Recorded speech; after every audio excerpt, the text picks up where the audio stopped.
Good morning, graduates and family and support staff. Please remain standing for the invocation, which will be given by Dr. Reverend Brian Musser, Baptist Campus Ministry at Drexel University. Let us pause for a moment. Creator, lover, healer, forgiver, comforter. Great things have come into our lives, making this moment possible. Others have given so that we may be here. Family and friends have given time, encouragement, energy, resources. Professors, advisors, and peers have shared knowledge and wisdom. You have given life, meaning, and sustenance. We have made it through. At times things were good, the path was easy. Other times we needed to be carried. But through it all, we have made it with the help of others and with your help. Thank you. Enable us to truly celebrate with gratefulness and gratitude those gifts that have been given and to thank the givers. Help us to understand the responsibilities that come with such blessings. Allow us to impact and influence others, not so that we are great, but truly invest in their greatness. Allow us to never hoard our knowledge, but to share it so that others may be blessed. Aid us in making those around us better. May we apply our skills in such a way that brings peace, justice, forgiveness, healing, truth, and wisdom. As we work, allow us to have the understanding that we work alongside you. As we work, help us to deepen our understanding of you, of ourselves, of humanity, and this wonder-filled world. At this time, we invoke your presence, the presence of the divine, to be here. I will leave this prayer unended, signifying that the rest of what we do will be in communication with you.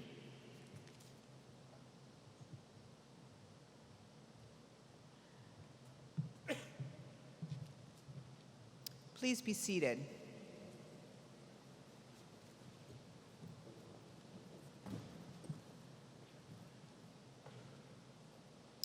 Thank you, Reverend Musser, and welcome students, family, and friends of the graduating class of 2016.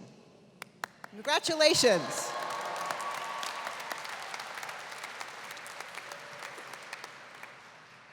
I am Nancy Songer, the Dean of the School of Education, and it is my distinct pleasure to welcome all of you to the School of Education's very first commencement celebration as a part of Drexel University's 129th commencement ceremonies.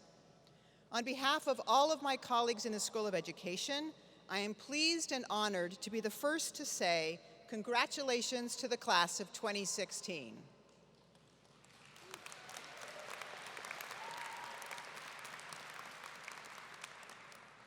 Thank you for the privilege of getting to know and work with you, mentor you, train you, and learn from you. And now we wish you the best in your next journey, wherever that may take you. We are all very proud of your accomplishments, and we wish you the best of success as Drexel alumni. I'd also like to welcome the families and friends of current students that are being recognized with an award this morning. We're all very proud of you. In addition, a warm welcome is extended to our commencement speaker, Mr. Otis Hackney, the Chief Education Officer of the City of Philadelphia. I'm also pleased that members of our Drexel University faculty and administration are assembled, most of them behind me, and they are here to support the students who they have taught, mentored, and recommended for academic degrees. We will now hear from representatives of the class of 2016 who applied and were selected by the School of Education faculty and staff to share some brief remarks. First, it's my pleasure to introduce School of Education undergraduate Bradley Bowes. Bradley is a Bachelor of Science and Master of Science student who will receive his Bachelor of Science degree in teacher education with a concentration in social studies and a minor in history, as well as a Master of Science degree in teaching, learning, and curriculum. Bradley will now address us on behalf of the undergraduates in the class of 2016.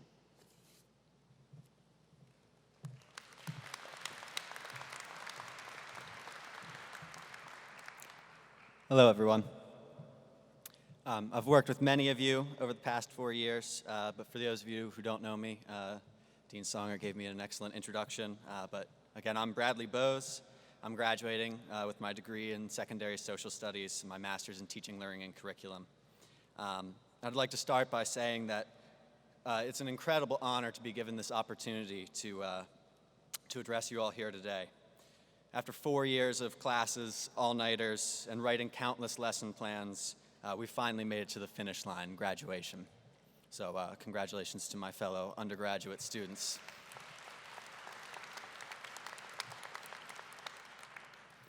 I'd like to share a quote with you about education from William Arthur Ward. He said, "The mediocre teacher tells, the good teacher explains, the superior teacher demonstrates, the great teacher inspires." I know that our time here at Drexel has given us the knowledge and experience to be in that last category, teachers that inspire. I decided to become an educator because of the enormous impact my teachers had on my life and the incredible inspiration that they provided. One teacher in particular was my 11th grade history teacher. I was going through a very, very rough time in my life, and he was there for me in ways that nobody else was. He opened up his classroom to me, and through my time in his classroom, I got to see his dedication to his students and his passion for history, and a little bit of that rubbed off on me. Sorry, they gave me the wrong copy of my speech.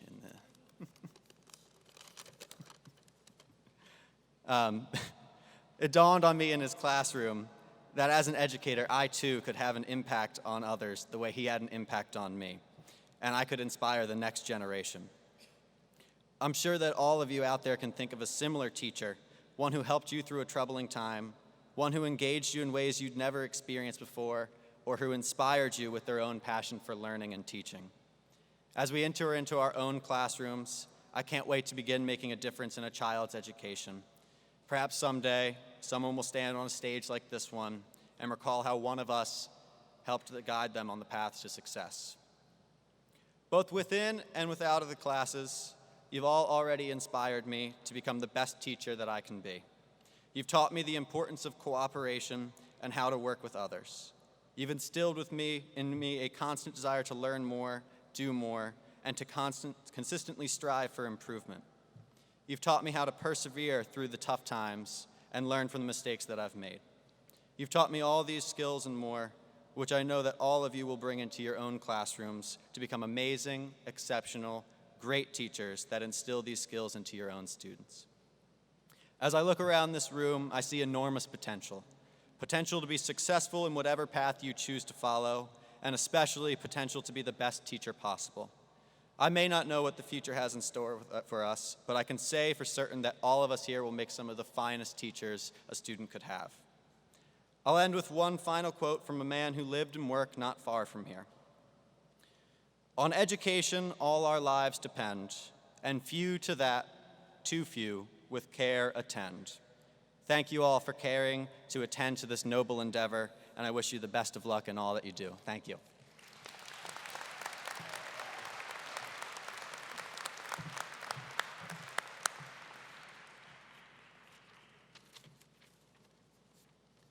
Thank you, Bradley, and congratulations.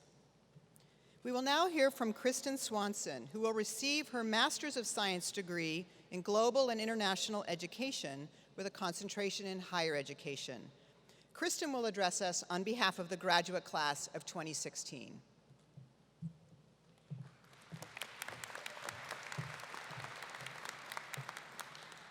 Hi, thank you very much. I'm honored to be here. Good morning, ladies and gentlemen. My name is Kristen Swanson. Congratulations to the class of 2016, all who are joining us here at the Pennsylvania Convention Center, and the many more who are watching online. Thanks also to the friends and families of this year's graduates who are here for this momentous occasion. I'm elated to be graduating with my Master of Science degree from the School of Education's Global and International Education program. One key takeaway from my studies is how to envision life from a global perspective. A global perspective insists that we look at the root causes of issues like poverty or gender inequality and determine how we can all take responsibility for them. Maybe we have a dialogue with a friend or family member. Perhaps we donate our time or funds to a global organization with educational outreach like the United Nations. It's our decision to be a part of a greater solution that defines who we are. One initial step to becoming part of a solution is to eliminate thinking in terms of separations. From a global view, we should be thinking about a world community that incorporates words like us and we. The truth of our interconnectedness is more relevant than ever before. We can look at life like running a marathon. In order for us to get to the finish line, we must help the runners that did not have running shoes and never made it to the race. We must help the runner who pulled a hamstring and lies in torment on the sidelines, along with the runner who becomes paralyzed by fear and self-doubt. Life's about unified success. Unified success transcends individual success. I'm going to say that one more time because I think it's really important. Life's about unified success, and unified success transcends individual success. Another recurrent theme in the global and international education program is the idea that education should be a basic human right. Education may be taken for granted in the United States because educational access is high compared to many developing nations. As world citizens and educators, we all have a moral obligation to understand mechanisms that impede educational access and determine our own goals towards solutions. One person who understands the need for world unification and has worked to establish this is the father of peace and conflict studies, Dr. Johann Galtung. From Galtung's theories, I learned that there is a scientific approach to peace studies and conflict resolution, thus providing a type of blueprint toward achieving global solidarity. Galtung believes in observing history and outcomes to develop proposals that can help each side achieve a desirable outcome. As Galtung elaborates, by peace we mean the capacity to transform conflicts with empathy, without violence, and creatively, a never-ending process. Along with adopting a broader perspective as a world citizen, I also learned about diversity and what it means in education. Many institutions pride themselves on admitting a diverse student body, and equally important is what strategic initiatives are enacted to sustain and encourage an inclusive environment where each group willingly interacts with other groups. A diverse academic environment is crucial because it exemplifies a microcosm of harmonization. And an integrative model is helpful for shaping young Americans into experienced world citizens. I hope you all can take some reflective moments today and begin the peace process that Galtung mentions. As you go out into the world, incorporate empathy with creativity to make your global contributions more empowered and lasting. And this way it will be part of you that leaves behind a legacy of unified success. Thank you all, and the best of luck to all of you, the class of 2016.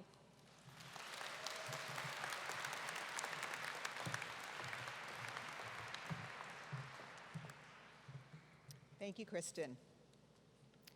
We will now hear from our commencement speaker. We are incredibly honored to be joined today by Mr. Otis Hackney, Chief Education Officer for the City of Philadelphia. Mr. Hackney has nearly 20 years of experience in education and is a true symbol of how education can make a positive difference in the life of a child. He earned his bachelor's degree in secondary mathematics from Temple University, and he holds a master's degree in educational leadership from Lehigh University. Mr. Hackney is a Philadelphia native whose career in education started right here in the city of brotherly love, teaching mathematics to some of the most vulnerable students at Germantown High School. From there, he became an assistant principal and later a principal at Springfield Township High School before returning to his hometown and to become the principal of South Philadelphia High School.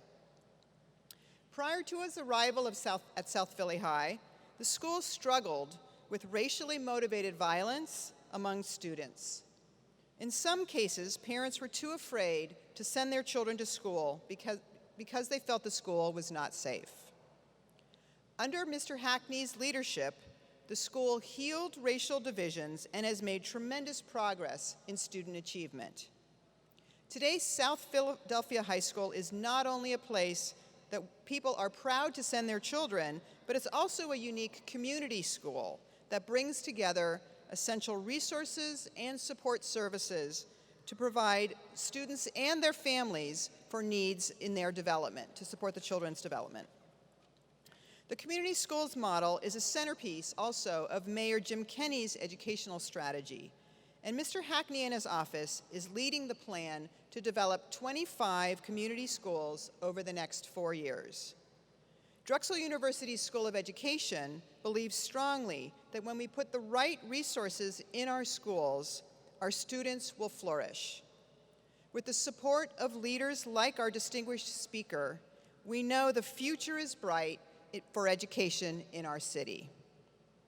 Ladies and gentlemen, and the class of 2016, it is my distinct honor to introduce Mr. Otis Hackney, Chief Education Officer of the City of Philadelphia.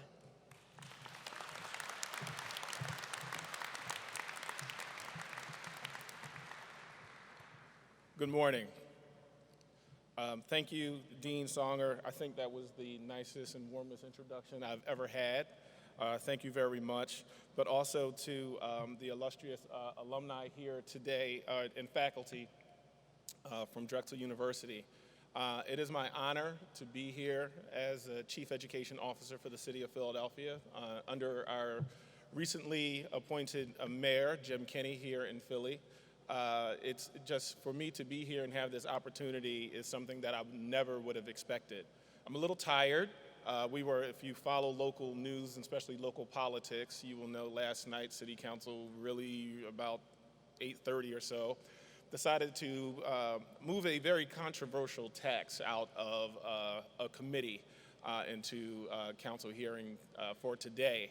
So I'm a little tired this morning because the initiatives that Dean Songer outlined earlier around community schools, but also a biggie is the expansion of quality pre-K in the city, is very important to the future of our city. So as an educator and someone that grew up here, not far from here, I'm from West Philadelphia, right on 56th Street, and not far from where Drexel University is. And knowing and understanding the impact that educators, but education especially, has had on my life, and the life that my family has today is key in order to think about the success that our children need moving forward. So when I think about how I got here, so I'll give you a disclaimer. Anyone that, if you ever look me up, you will find out I was a really bad student. I was bad. I was not a good high school student. I did not embrace who and what I was, my ability, and for our young teachers or folks that are about to go into the classroom, you will encounter people like me. I'm telling you, I was a little disruptive. I thought I was funny.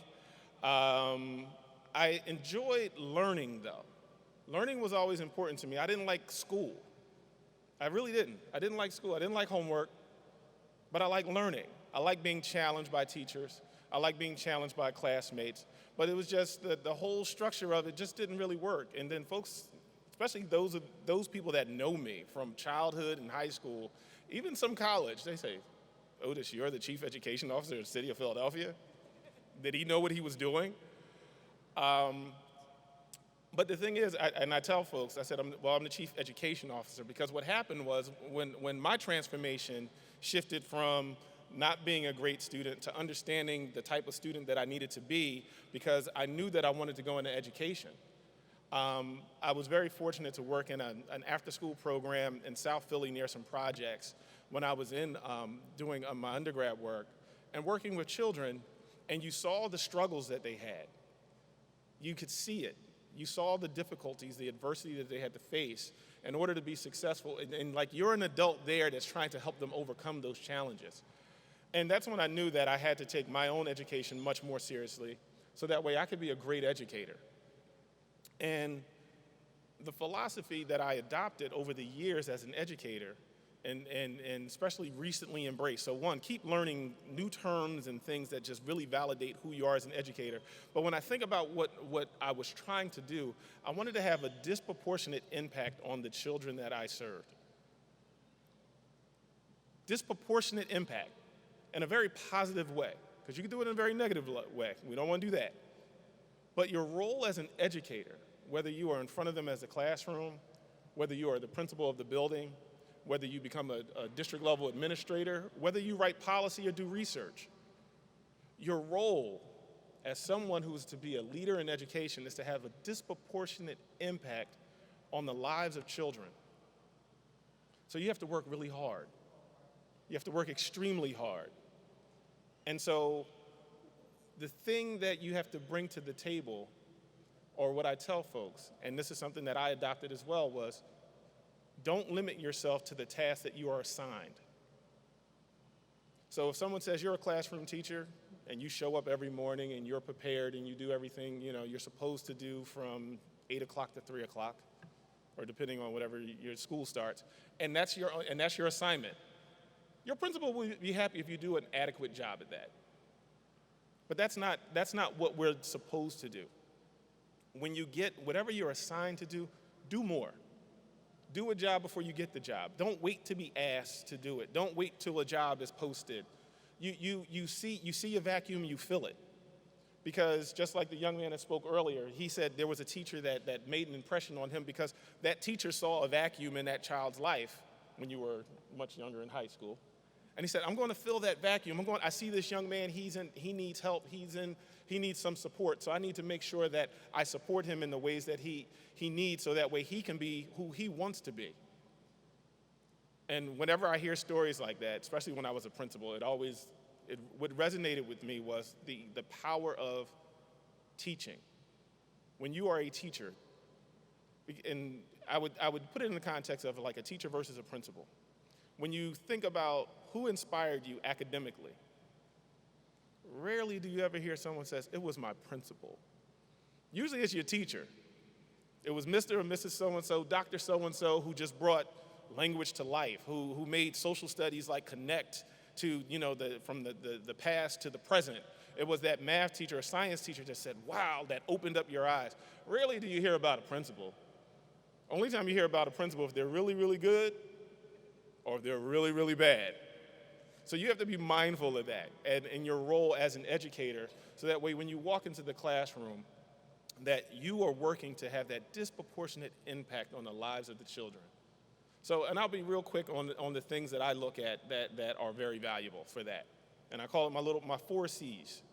My 4 C's for success. First, know your content. You can't be an effective teacher if you don't know what you're talking about. I was a math teacher. I love teaching math. Love it, love it, love it. I could walk into a math classroom today, right now, and you just said, hey, just go, I'm ready. I love teaching math.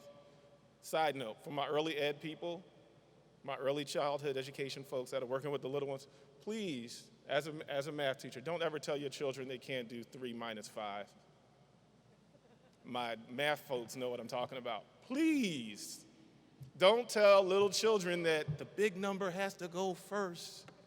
Because what happens later on when you realize that there's this thing called negative numbers and kids are like, oh, no, Miss So-and-so, who I love and hold in the highest esteem, was my first grade teacher, told me, because trust me, your first grade teacher, you will have more clout than anybody, told me that I can't do 3 minus 5.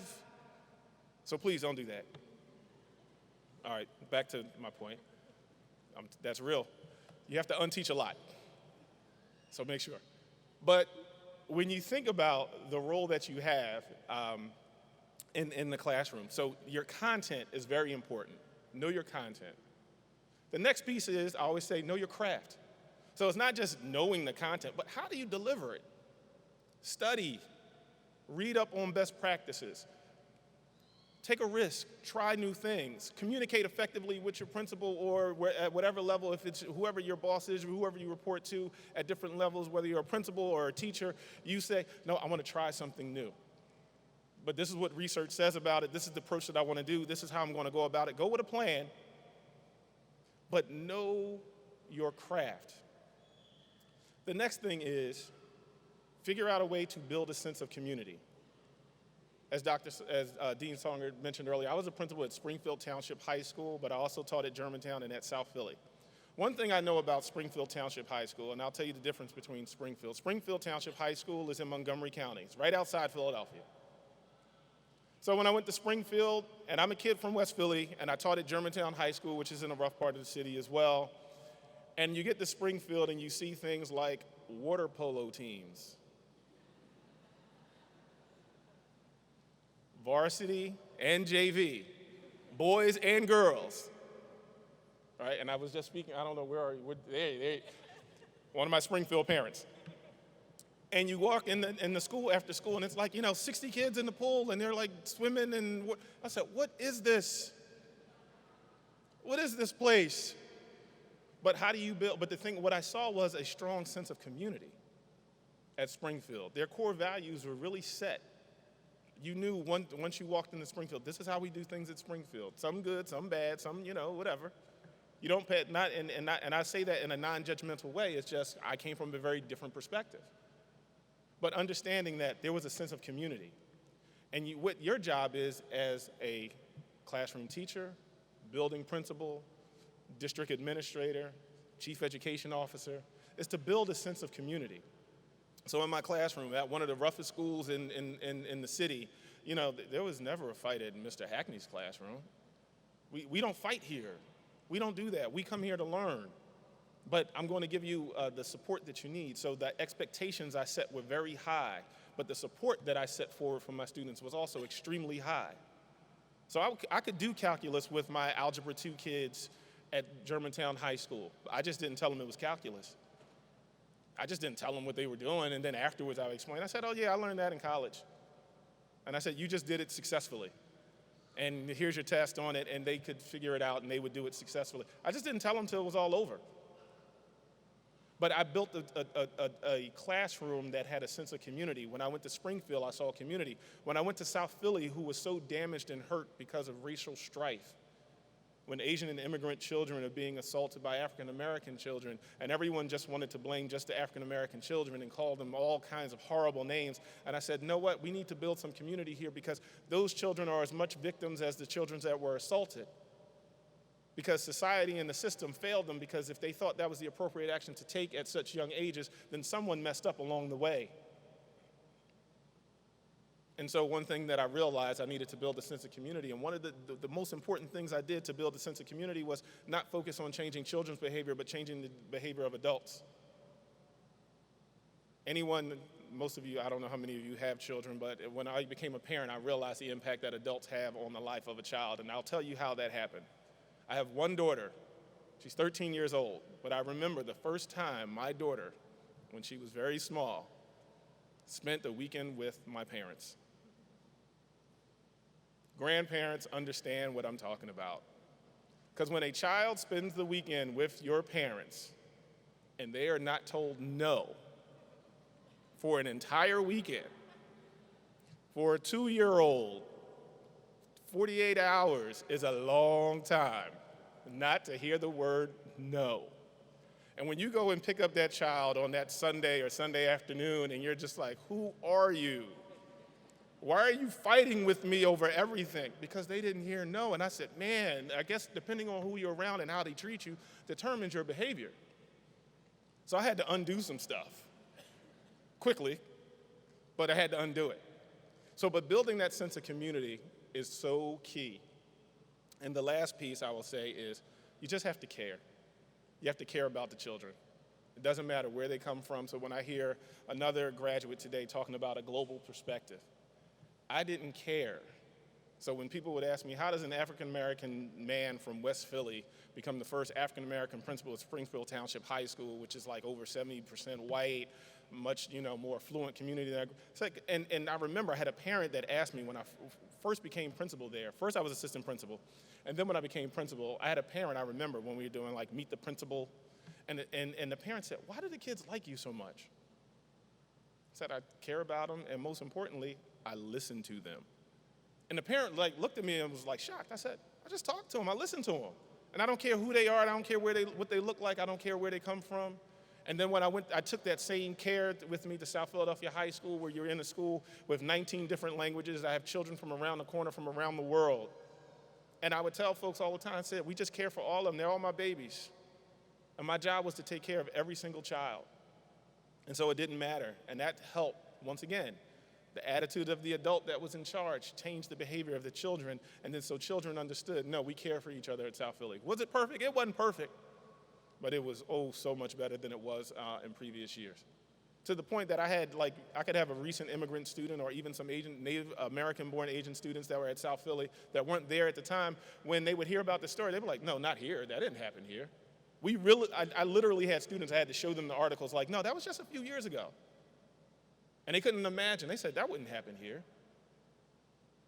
But it was understanding. So even as a principal, understanding my content, knowing what I needed to do as a leader, how to deliver, how to put systems in place, how to build a sense of community, but letting the children and families know that I cared about them. That's how you have a disproportionate impact on the lives of the children that you serve. So that's my charge to you, is to go forward with that. Change the life of a child in so many positive ways, because you don't understand. And the thing is, the generational impact that you have, you won't even get to see it. So the teachers that made an impact on me, that changed the life of my daughter. My daughter lives a life that I can't even imagine. I can't even imagine her life. I helped build it, but from her perspective, this is just how life is. And so the generational impact of what my ancestors saw to to what my parents did for me and who I am, we won't even be able to measure that moving forward. But that was all through the power of education and great teachers and great leaders that decided to have a disproportionate impact on my life. So that's my charge to you today. I congratulate you. I wish you so much success. And I know if I was in high school, I would have said at this time, stand up and turn around and thank your parents. I'm not a high school principal anymore. I can't do it. I'll do that next week at my old school, though. But really, thank your parents. Thank all the adults. Thank this amazing staff and faculty up here who have gotten you to this point. And you take that message and move forward with that to have what? A disproportionate impact on the life of a child. Thank you very much.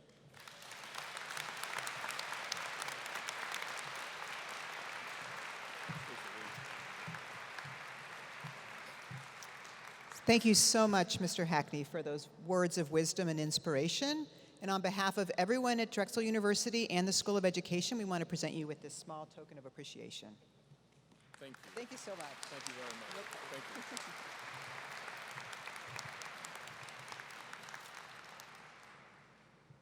Each year, the School of Education recognizes our students' outstanding academic achievement and scholarship over the academic year.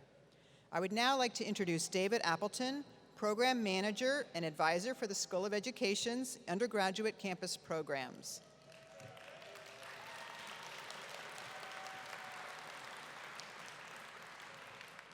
David received his Master's of Science degree program from the School of Education, and he will open our School of Education's Honors Award recognition ceremony. Thank you, Dean. Good morning. I think we're going to have to do that again. We've all had our coffee one time. Ready? First of all, I am an elementary education kindergarten teacher. I will make everyone do the good morning song. Ready? 1, 2, 3. Good morning. Thank you. That was much better.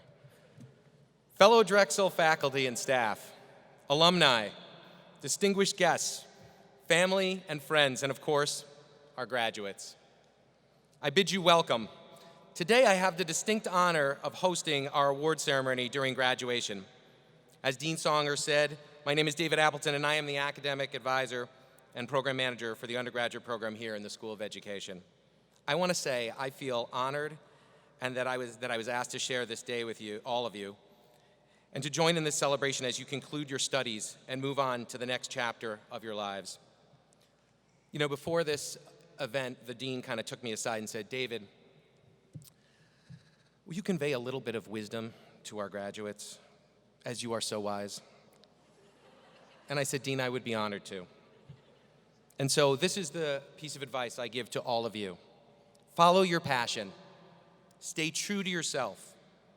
Never follow anyone else's path unless you're in the woods and you're lost and you see a path. Then I think you should follow that path. That's common sense. I'll stop talking. So right now, I'd like to say, first of all, thank you to our speakers. Otis Hackney, what a wonderful speech. Where are you, Otis? There you are. Great. And to answer your question, the age-old riddle is, why do grandparents and grandchildren get along so well? And the answer is what? Do you know? They have a common enemy. You can use that. And Bradley, great speech. Kristen, fantastic. Really wonderful job. Now down to business. You will find descriptions of the awards that we'll bestow upon every deserving student body in the handout provided to you. Does everyone have the handout? There will be a test. The following are stage-honored awards, and when your name is called, you are requested to come to the stage to receive your token certificate of merit and acknowledgement from this assembly. Various members of the School of Education faculty will be called upon to recite each award and certificate. However, as most things, there are exceptions to every rule. And I will call upon myself to give the first award, as this one is actually very special to me. The Erica Halperin, so the first award is the Erica Halperin Teacher Leadership Award, which is presented today to Bryn Feldman. Bryn, would you please join me on stage? Where are you, Bryn? Great. It's a long walk. I'm going to keep going. Erica Halperin was a sophomore double majoring in psychology and teacher education when she tragically passed away in the fall of 2011. And as a tribute to her life, her parents, David and Jacqueline Halperin, established the Erica Halperin Teacher Leadership Award. Come on, Ren, you can sit right here. This is fine. Perfect. This award this is a monetary award, and it is provided annually to a deserving teacher education candidate who emulates the wonderful attributes Erica exhibited as a student in the areas of education and community service. As one of my advisees, I did know Erica very well. She was a young woman who saw injustice in the world and took steps that she believed would make a difference. She knew that through action, she could make a world a better place. Erica was a chronic volunteer, serving multiple service organizations, and she was learning sign language to better communicate with disenfranchised individuals and youth, and was taking a heavier course load than most to earn her special education certificate conjointly with elementary ed and also psychology degrees. This year's recipient of the Erica Halperin Award, Bryn Feldman, meets a high bar that Erica has set in terms of leadership, hard work, and professionalism and academic achievement. Bryn is an active, high-achieving senior in the School of Education's bachelor's and master's degree program. That's you.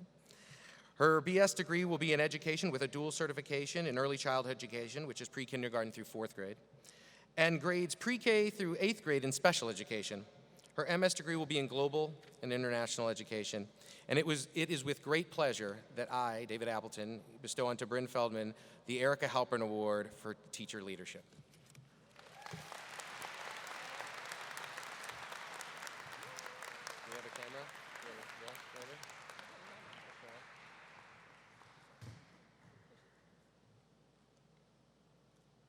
Thank you, Bryn. Great. Yep. Yeah, you can go by that way. That's fine. Thanks. And now I'd like to invite Dr. Mary Jean DiCarlo, Assistant Clinical Professor for Teacher Education, to the podium to present the next award. Dr. DiCarlo.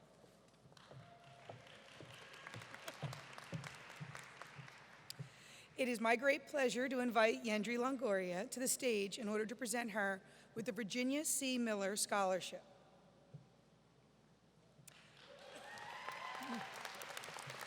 The Virginia C. Miller Scholarship annually provides funds to a deserving student.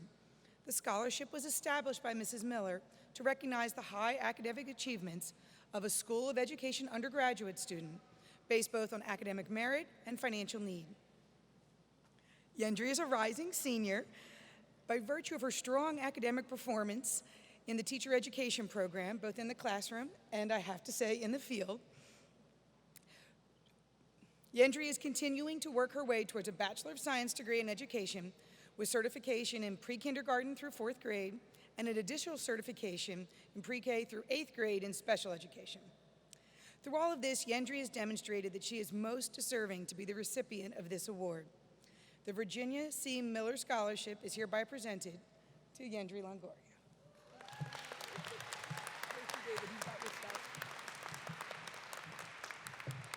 Oh, picture? Yendri.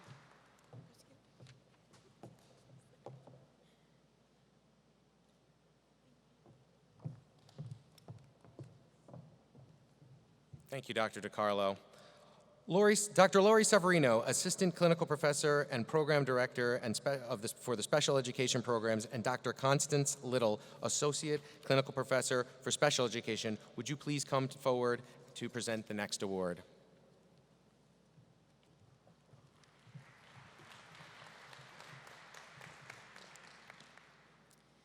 The Michelle Miller Excellence in Special Education Award will be presented to two students, Jessica Meyerson and Ashley Sweston. If Jessica and Ashley would please make their way up to the stage.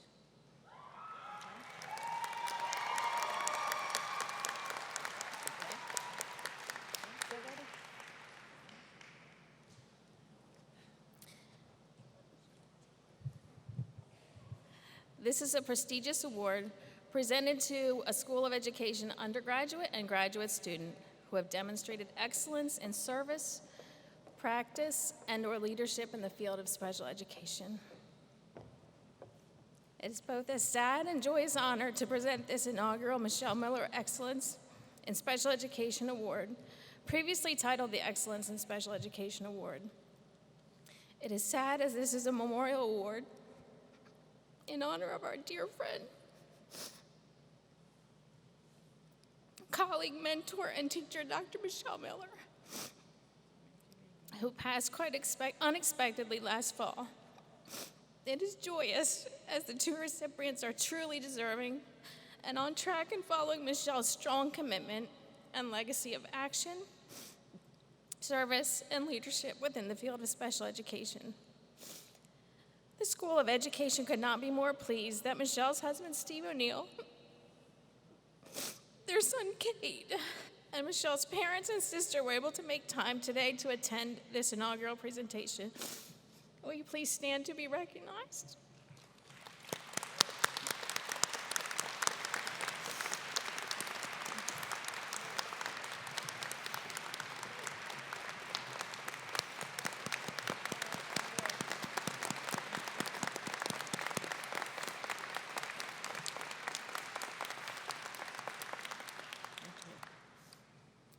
Thank you for coming. The first Michelle Miller Excellence in Special Education Award goes to Jessica Meyerson, an undergraduate education major graduating with both pre-kindergarten through grade 4 and special education teacher certifications. Jessica was an active and very valuable member of the Drexel Student Council for Exceptional Children, DSCEC.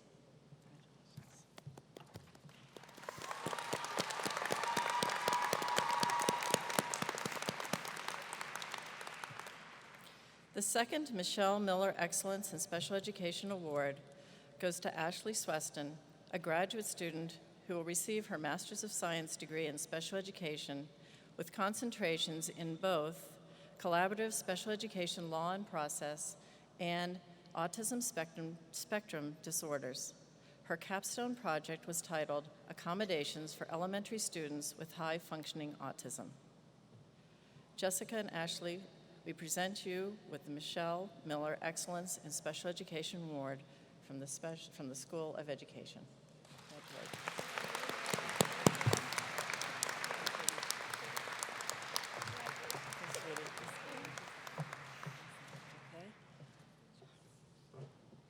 Congratulations, Jessica and Ashley.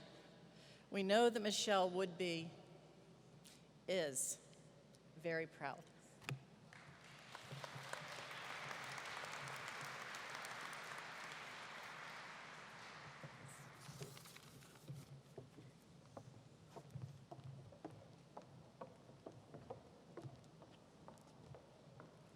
Thank you very much.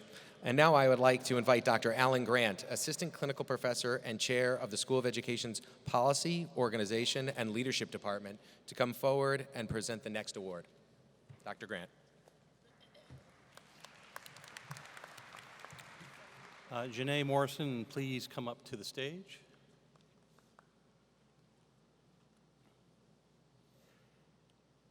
Is Janae here? There she is.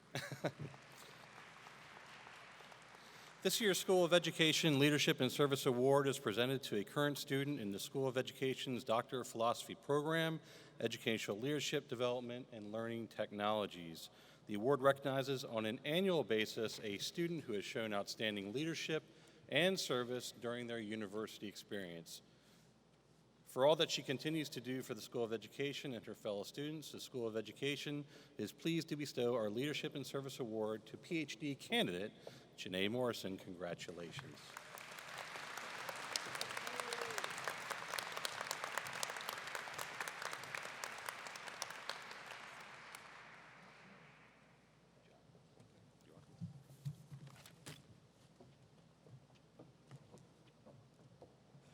Thank you, Dr. Grant. Dr. Sheila Vidia, Professor of Teacher Education, will you please step forward to present the next award?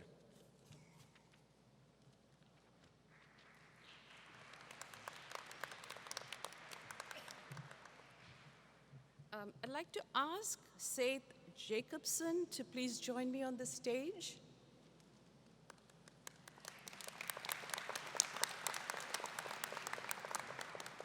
The Anne Murray Whale Award is named to commemorate Dr. Anne Murray Whale, who completed her doctoral dissertation in the School of Education in 2001.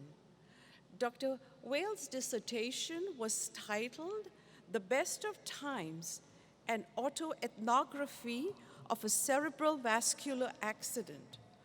Following her stroke, Anne persevered in successfully writing and defending her dissertation with herself as the subject of her groundbreaking study. This award is created and funded in memory of Anne by Anne's dear friend and 2003-year graduate of the School of Education's doctoral program, and my student, Dr. Haley Edelman, and her husband, David Edelman. The Anne Murray Whale Award is given to a doctoral student who demonstrates leadership and whose dissertation contributes to making a difference through a better understanding of human needs. This year's award goes to Seth Jacobson, a School of Education doctoral student who has demonstrated leadership as assistant editor of the Journal of Special Education Leadership and whose dissertation research is a study of marginalization in organizations, leading to the advocacy of inclusive practices, specifically in Catholic-affiliated institutions. I'm so pleased, and it's with great pleasure that I present the Anne Murray Whale Award to Seth Jacobson.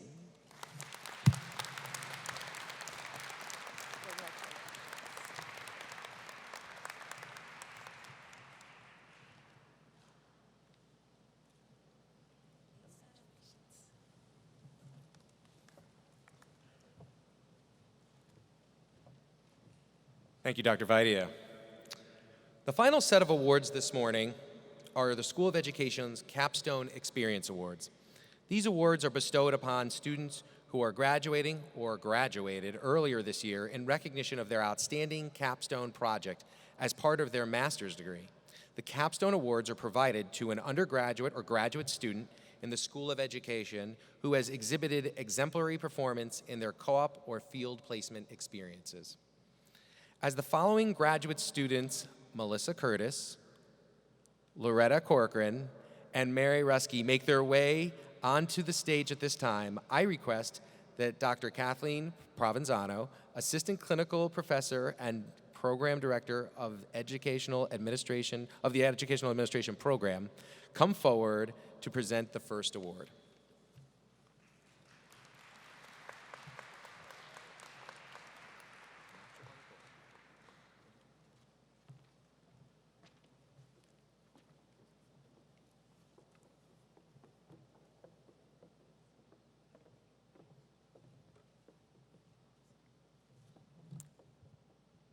The School of Education would like to recognize Melissa Curtis, who will be receiving her Master's of Science degree today with dual certification for K-12 Principal and Supervisor of Special Education for the Capstone Experience Award for the Educational Administration Program.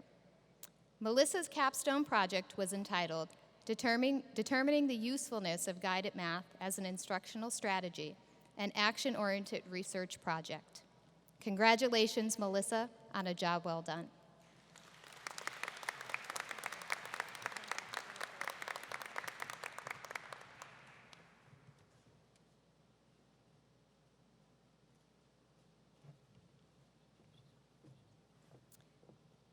Professor Bruce Levine, Assistant Clinical Professor and Program Director for Educational Policy and Global and International Studies, would you please come to the podium and announce the next capstone award?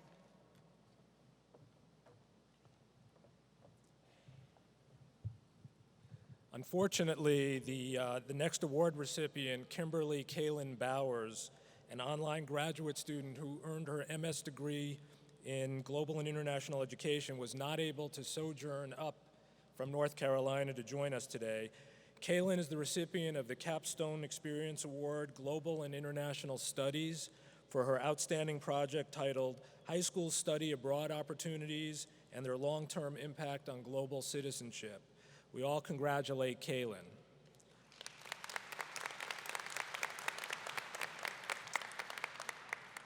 Dr. Deanna Hill, Assistant Clinical Professor and Program Director of the Higher Education Program, will you please present the next award?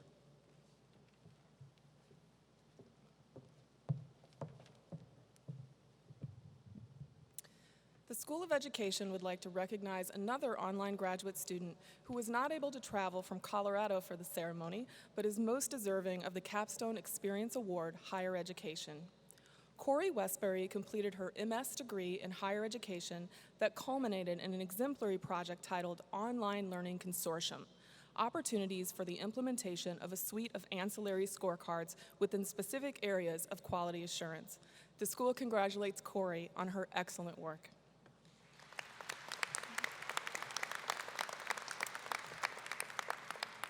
Dr. Brian Smith, Professor and Program Director of Learning Technologies, Creativity, and Innovation, please step forward to present the final capstone award.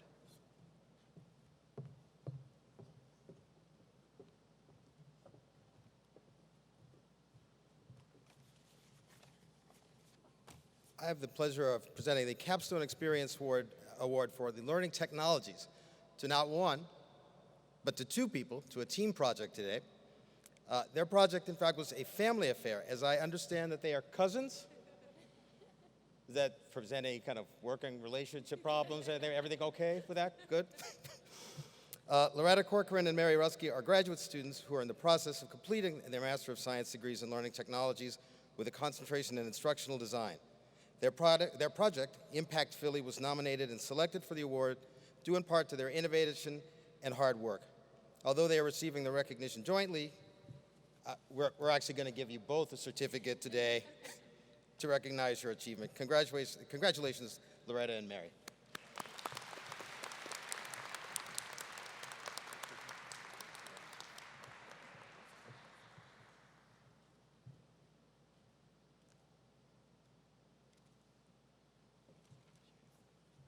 Please join me in congratulating all of our School of Education Capstone Award recipients.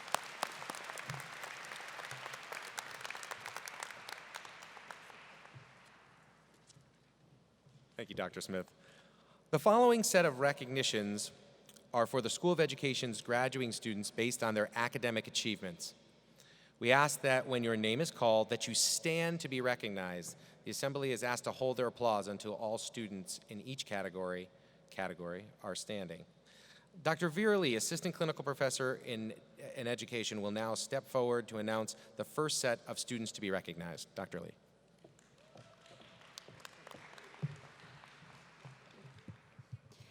It is my great pleasure to recognize graduation candidates from the School of Education's undergraduate program, both the campus-based program and the online degree completion program, who achieved the highest cumulative grade point averages. Would the following graduates please stand and remain standing so that we may acknowledge your accomplishment? From the Bachelor of Science online program, Catherine Shelley. And from the Bachelor of Science campus-based program, Jessica Meyerson. Congratulations to you both.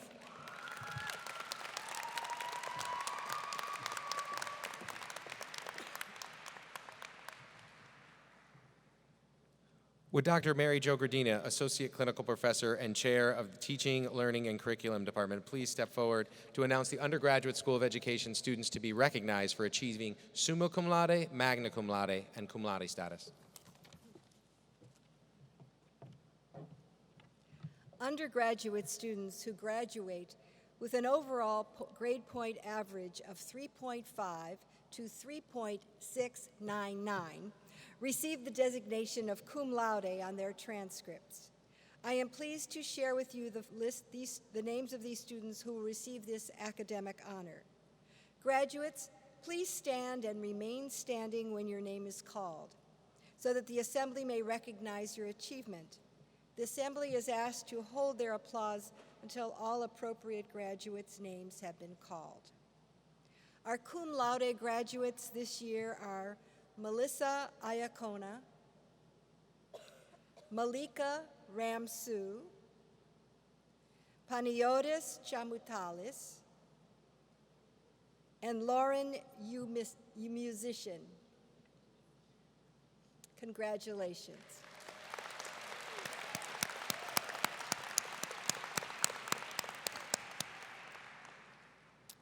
Undergraduates who graduate with an overall grade point average of 3.7 to 3.899 receive the designation of magna cum laude on their transcripts. The following is a list of the graduates who will receive this academic honor. Graduates, please stand and remain standing when your name is called so that the Assembly may recognize your achievement. The Assembly is again asked to hold your applause until all appropriate graduate names have been called. Summer O'Donnell, Angelique Gianascoli, Brittany Baki, Catherine Shelley, Soo Min Kim, and Bradley Bowes. Congratulations.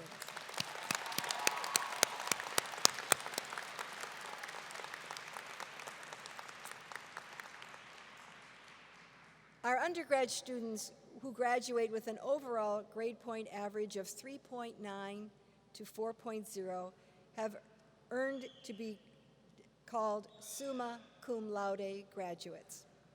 The following graduates will receive this academic honor. You know the drill. Please stand, hold applause. Two of our students have achieved this great summa cum laude designation, and they are Alyssa Rappaport and Jessica Meyerson.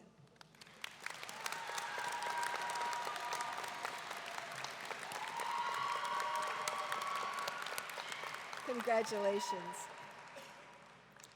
Lastly, I would like to acknowledge our outstanding graduates who will be receiving their master's degrees today. Of the 239 students who have earned this degree, approximately 28% of them achieved a perfect 4.0 GPA in all the courses that they took to achieve the degree. I know you know who you are. Graduate students with a 4.0 GPA, please stand and be recognized.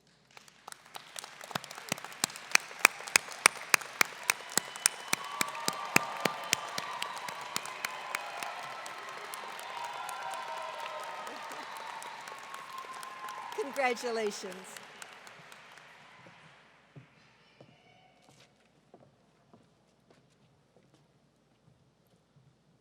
Well, I thought that went well.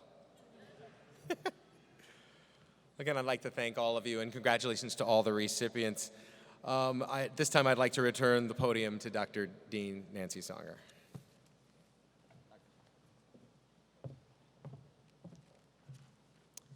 It is now the moment that I believe our graduates and their families have been waiting for. The School of Education Graduates Individual Recognition. In a moment, each graduate will be invited to walk across the stage to be individually honored. We ask that family and friends please remain in their seats. After crossing the stage, the candidate will shake my hand, at which time a professional photographer will take a photo, which will be made available to each of the graduates. Assistant Professor Dr. Ayana Allen and Dr. Jose Chavez will assist me in distributing the scrolls as a memento of this occasion. Upon exiting the stage, each graduate will also receive a School of Education portfolio organizer, which is a keepsake from our School of Education to help memorialize our graduates' time with us. Assisted by Assistant Clinical Professor Dr. Mary Jean DiCarlo, I now ask Professor Dom Gullo to please step forward and read the names of our graduating undergraduates, and for Assistant Professor Rebecca Clothy to step forward to facilitate reading the names of our School of Education graduating graduate students.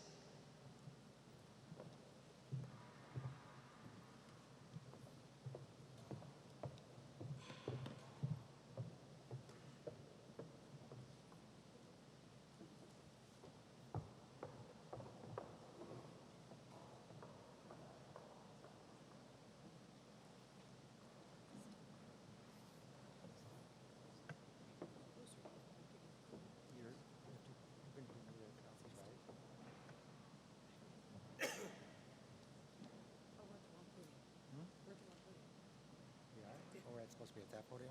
Let's move.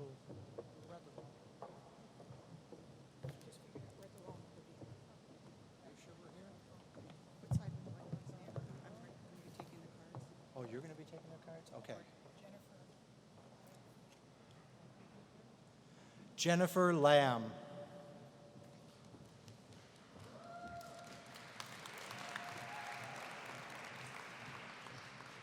Soo Min Kim.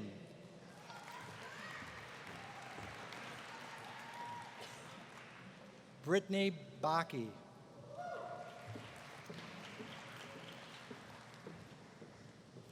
Jessica Meyerson.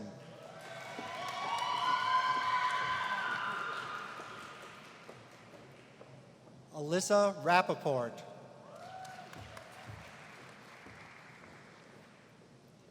Nicholas Gallagher.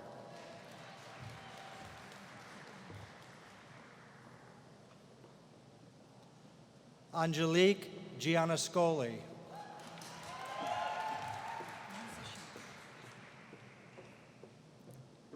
Lauren Musician.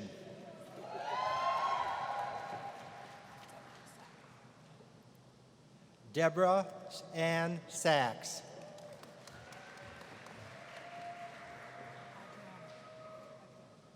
Adriana Hers. Lopez Hers. Panayotis Chamutalis. Bradley Damian Bowes. Kristen Denise Swanson.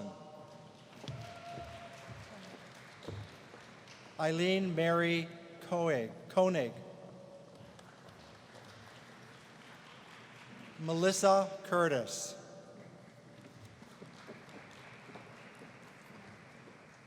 Brooke Wharton. Vincent Collins. Rebecca Erica Griffin. Ashley Danielle Sweston. Sarah Elizabeth Musso.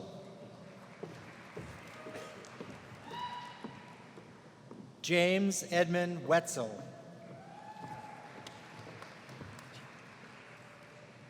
Paula Marie Bechaver, Justin David Bechaver, Marsha Nissel, Ellen Hemingway, Nicole Marshall, Denise Wiltsey, Laura Noonan, Thomas J. Miller III, Courtney Amanda Johnson,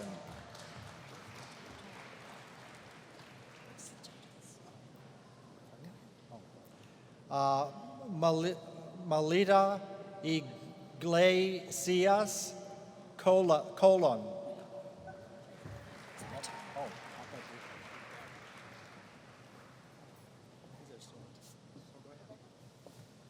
Tara Linda O'Neill,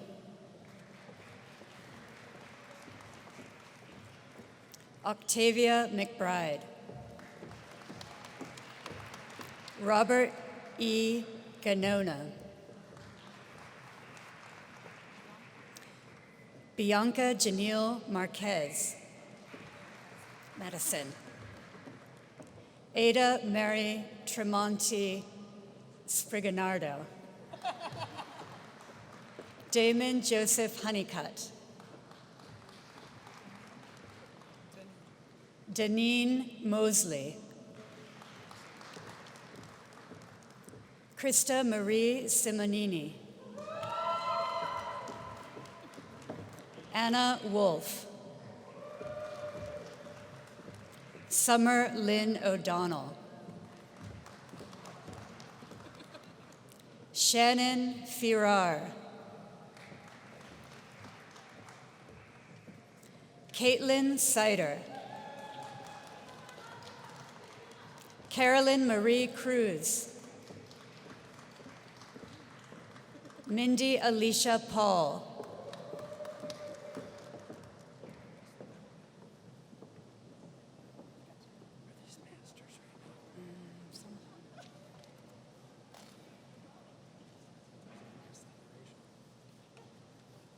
Megan Kathleen Monahan, Gayatri Narasingh, Jessica Q. Ross, Jennifer Nagy,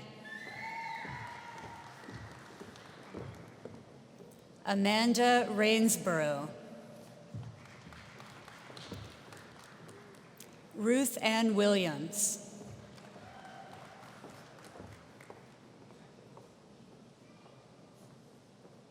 Robin Dion Mixon, Rachel Jeanette Wong,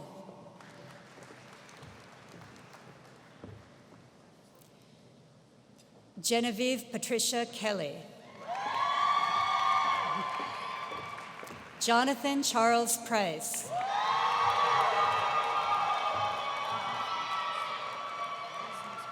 Julia Wisniewski, Phyllis Rose Camiso, Lauren Jean Corso,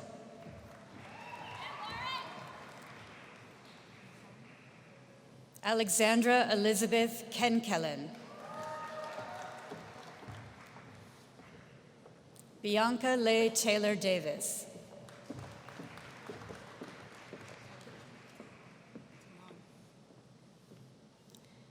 Tadanya Holland Tessima,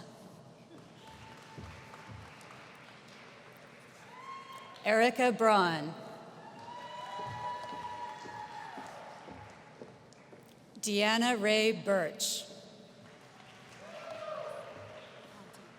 Grace Julia Conti,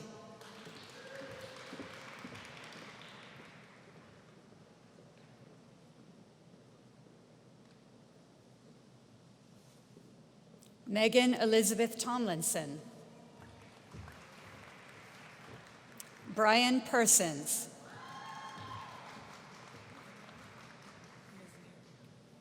Christopher Mesnerick. Lauren Noel Williams.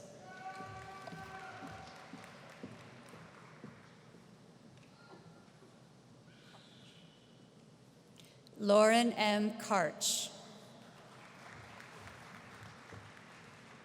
Gianna Nicole Succi.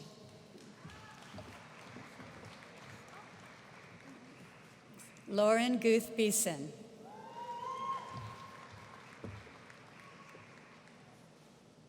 Mary Rusky.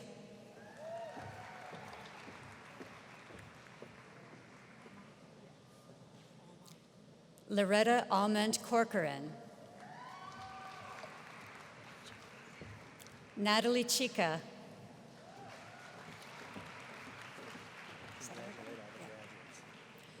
Congratulations to all of our bachelor's degree recipients and to all of our master's degree recipients.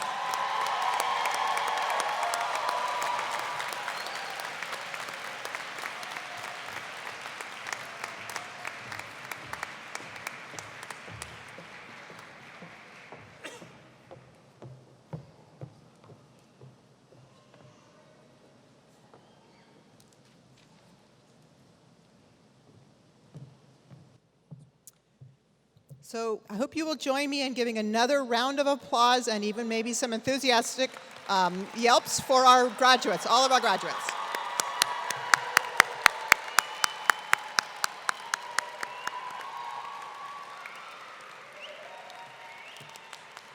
All right.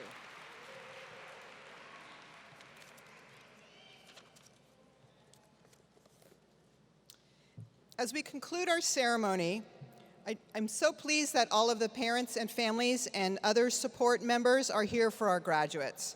So I'd like to first take this time to have all of us, including the graduates, turn around and thank all of those who are here to support you in all the work that has brought you to this point.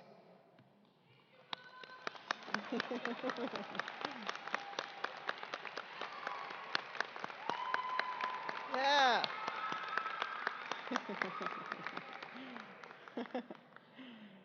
Along with our graduates, we celebrate our distinguished faculty and staff. Without them, many of the milestones we mark today would also not have been reached. Please join me now in acknowledging all of the outstanding members of Drexel School of Education, faculty and staff that made this day possible.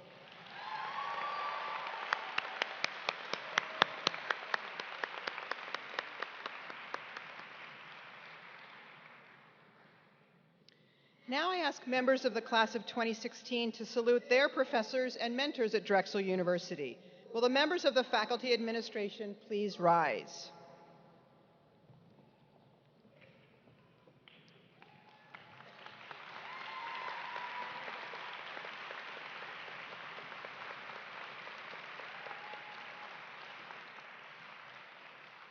Thank you, all of you, for joining us today.